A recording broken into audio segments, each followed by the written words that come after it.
Good morning students. आज हम GK का लेसन नंबर 17 इन्वायरमेंट रीड करने जा रहे हैं।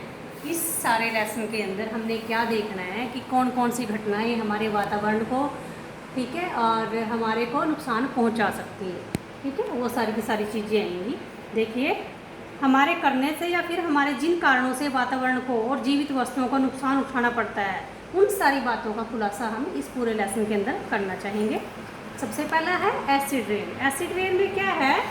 When industrial gases from factory combined with condensed water vapour, जब गैसें क्या करती हैं, जो बड़ी बड़ी इंडस्ट्री होती हैं उनमें से हवा में से गैसें हवा में और पानी में घुलती हैं, तो क्या होता है, वही सारी की सारी क्या होती है, हमें बारिश के रूप में वापस मिलनी शुरू होती है। The rain which have fall down is called acid rain. और जो वो बारिश के रूप में वापस धरती पे आती है फिर से, वो क्या होती है, उसी को तो हम एसिड रेन कहते हैं। और देखिए, जहाँ जहाँ पे ये एसिड रेन गिरती है, क्या रिस्पॉन्स देख रहे हैं, दीज गैसेस कम्स फ्रॉम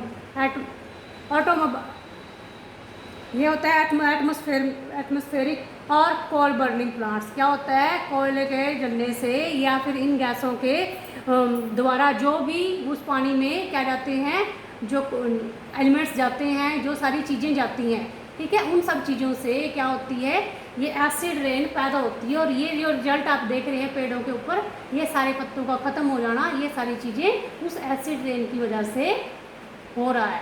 ठीक है, सेकेंड नंबर पे है वाटर पॉल्यूटेड। कैसे होता है? व्हेन इंडस्ट्रियल वेस्ट गार्बेज, जब इंडस्ट्री का, उद्योगों का, बड़ी बड़ी फैक्ट्रियों का वेस्ट जितना भी निकलता है, वॉशिंग ऑफ क्लॉथ, हम कपड़े धोते हैं, इम्प्रॉपर डिस्पोजल, और पूरी तरह से कोई चीज़ ख़त्म नहीं होती, वो सारी चीज़ें, ऑफ केमिकल्स पूरी तरह से ख़त्म हुए, यानी कि हमारे वेस्ट चीज़ें, सीवेज और सीवेज वाटर, यानी कि नालियों का पानी from cities are added to water. जो नालियों का पानी किसमें, इस वाटर में एडिड हो जाता है। देख रहे हैं ये आप, गंदा सा पानी जो एडिड हो रहा है किसमें, बाकी जो रिवर के पानी में है। ठीक है, अब क्या कहते हैं, इट बिकम्स पॉल्यूटेड। ये सारा का सारा क्या करता है, प्रदूषण फैलाता है। इट कॉजेज मैनी डिजीज, ये बहुत सारी बीमारियाँ फैलाता है, लाइक क्लोरेला और बाकी और जो मलेरिया वगैरह है, ये सारी चीज़ें इस चीज़ से फैलती हैं। And skin cancer third number पे है। एनवायरनमेंट थ्रीट लेसन का थर्ड जो बनता है, वो बनता है sunburn and skin cancer. Sunburn is the caused by the ultraviolet rays. जितनी भी सूर्य की हानिकारक किरणें होती हैं, उससे क्या होता है, सनबर्न होता है आपके फेस पे। जैसे देखो ये निशान आए हुए हैं, ठीक है, फ्रॉम द सन। कहाँ से आता है, सन से। It was discovered this the presence of ozone. Ozone जो लेयर होती है, eating chemicals such as the CFC और डिप्लीटिंग दीज यूजफुल लेयर, इस क्या करती हैं, ये इस सारी की सारी हानिकारक जो किरणें होती हैं ओजोन लेयर में मतलब चली जाती हैं, और इस तरह से CFC ये सारी चीज़ें किस चीज़ को, ओजोन लेयर को ख़त्म कर रही हैं। This can cause several disease, ये बहुत सारी बीमारियों का कारण बनता है।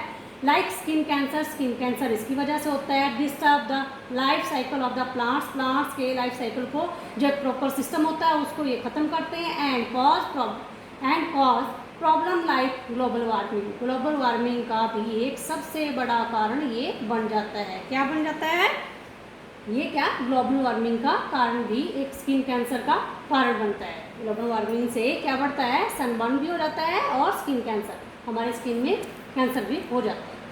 हाँ जी, ये फोर्थ पैराग्राफ है, उसमें क्या बताया है, ग्रीन हाउस इफेक्ट। ये क्या चीज़ होता है, the warming of the earth surface.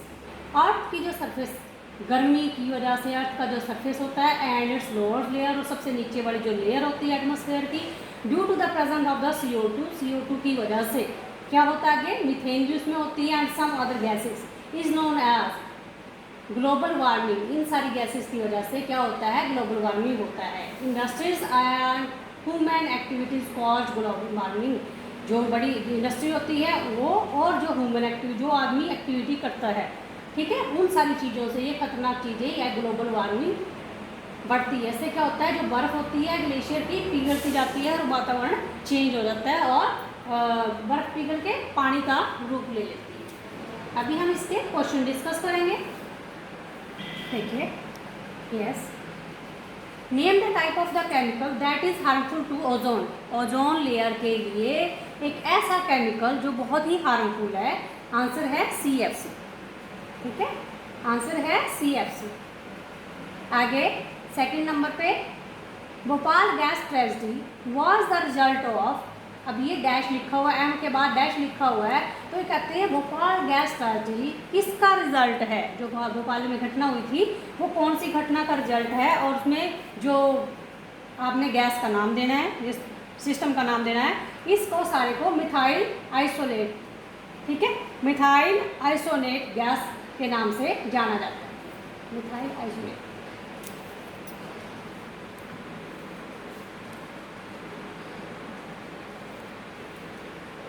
Warmer climate is the result of, warmer climate यानी कि गर्मी जो वातावरण में होती है किसका रिजल्ट होती है, melting of the polar ice system. ये बता रहे हैं मेल्टिंग, जब ये बर्फ पिघल जाती है, ठीक है, किससे, अब ये सिस्टम का नाम बताया which affected the water level and the environment. सारे सिस्टम को क्या होता है, वाटर लेवल, पानी का लेवल बढ़ जाता है, एनवायरनमेंट चेंज हो जाता है, इस सारे सिस्टम में क्या कहाँ से होता है, क्या आएगा ब्लैंक में, क्या आएगा, melting of the polar system. जो वार्मर क्लाइमेट होता है, गर्म मौसम में ये चीज़ें होती हैं, मेल्टिंग किस वजह से होती है, melting of the polar ice, ठीक है, ये जो मेल्टिंग होने के बाद। आगे है which agreement was signed in 2010 by many countries. कौन सा एग्रीमेंट है जो 2010 में बहुत सारी कंट्री के द्वारा साइन किया गया है, एंड द UNFCCC, ठीक है, इसका मतलब होता है कि UNFCCC एक ऑर्गेनाइजेशन है, यहाँ पे एक कैनन एग्रीमेंट हुआ था, जिसका मतलब था वातावरण में होने वाली हानियों से बचाव के लिए स्टेप उठाना, ठीक है, उसमें जैसे इनको कोप भी बोला जाता है, COP, ऐसे एग्रीमेंट होते हैं जो वातावरण को बचाते हैं। ये पूछ रहे हैं कब उस एग्रीमेंट का नाम था, क्या था, तो क्या नाम था, कैनकन एग्रीमेंट्स, कैनकन एग्रीमेंट्स, ठीक है, मैक्सिको में हुआ था।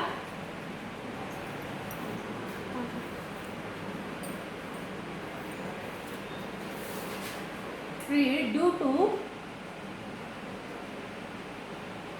stagnant water, which disease can spread due to stagnant water। ठहरे हुए पानी में जो पानी इकट्ठा हो जाता है बारिश का, कहते हैं कौन सी बीमारी फैलती है, आप जानते हो, एनाफिस मच्छर के काटने से जो बीमारी होती है उसको क्या बोलते हैं, मलेरिया बोलते हैं। अब ये आपसे क्वेश्चन पूछ रहे हैं कि आप लोग ये बताओ कि जो स्टैग्नेंट पानी है, ठहरा हुआ पानी है, एक जगह ठहरा हुआ है, उस गंदे पानी में जो बीमारी फैलती है, मलेरिया फैलता है, ठीक है, ये आप देख रहे हैं सामने, ये मलेरिया का मच्छर है और ये काट रहा है। आगे, name the chemical constituent of biogas. Biogas में जिससे ये केमिकल कौन सा है जिससे बायोगैस बनती है, ठीक है, इसमें उसी में होती है वो चीज़ें, CO2 और मीथेन से मिलके क्या बनती है, बायोगैस बनती है, ठीक है। लास्ट क्वेश्चन है which gases are responsible for the greenhouse effect and global warming, CO2 and methane. ये क्या पूछ रहे हैं, विच गैसेस आर रिस्पॉन्सिबल, कौन सी गैसें रिस्पॉन्सिबल हैं ग्रीन हाउस पे इफेक्ट डालने के लिए एंड ग्लोबल वार्मिंग के लिए। पिछले क्वेश्चन में भी सेम था और अगले में भी यही है। ये कहते हैं दो गैसें हैं, CO2 और मीथेन, दो गैसें हैं जो किस चीज़ के लिए, ग्लोबल वार्मिंग के इफेक्ट करती हैं और ग्रीन हाउस इफेक्ट के लिए भी रिस्पॉन्सिबल है। आज का स्टूडेंट यहाँ तक रहेगा। ये हमारा लास्ट क्वेश्चन था 17 लेसन का, ठीक है।